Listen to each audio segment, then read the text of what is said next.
kwitwa kwa Gumisiriza Sam w'imyaka 86 ubira ari umushufuzi w'amate muri Kinoni Nyabushozi mu district ya Kiruhura. Nshasha munonga ka government igerezeho kuri mu mugwayi kunka kandi government tere mahanda minyi ekure to Hussein banka zoroho sako zoroho mobile money zoroho umuyihanga umbe n'ikintu kibi munonga abantu kwekorera sento mbaga okashanga umuntu yikorera sento mbaga no zitwara kuza gushishura abakozi ecyo n'ikintu cyo burabe munonga no furanzwa w'abantu kushanga ngwiwo kuza abantu aburi no gushishura sente zita account zabo umuntu akwereze account ye sento ryahari baweri ho sente z'abakozi abakwenda kunoshishura kubaje Chelsea orero si one chairperson w'Kijunjusel muri Macuncu egombora ya Kinoni yagira ngo kwita kwa Gumisiriza Sam kibire kibi munonga kandi yashaba government kugezaho ikakwatabo abarukutekatekwaho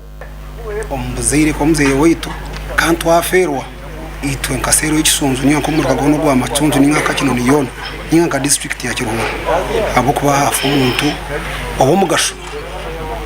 konkambwe n'ababi bote benda barungi kandi tukubasa kumanya ngo nanka icyo busasi tinkamanya ntananka abo kuba tine muntu samubona wabene ubuzima nawe tine warangambire kanye nka chairman ningo waratungine nawe ningo undakoze nangwe ndagano nangwa yo kumwoneseza kikaboga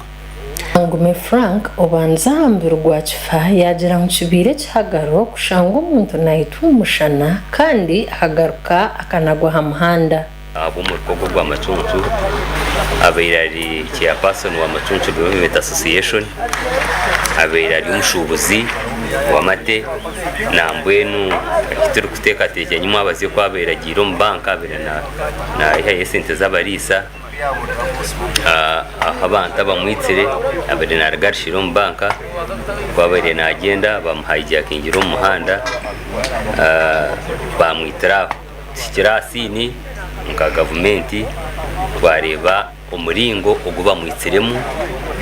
okubabaire abo ko bari abantu bamwitsire babaire bari baparaningire ikintu ekyo ikibeire cyenda ngo n'ikirungise cy'uruteshikireho police shikireho yakahona nemba ya K9 mbwene gubeire byo muringo gwe kikacya haiburu ogo tabyahanda no teresimu naza kwakira sento bank nizo zinize kutimba abantu aburi no teresimu no bamanya no besiga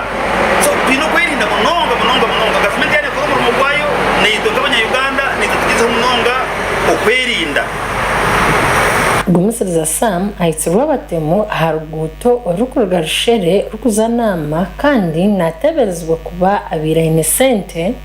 zirukwinyana miliyoni 5.5 ezabire yaheza ku home bank ya DFCU arikuza kushashura barisa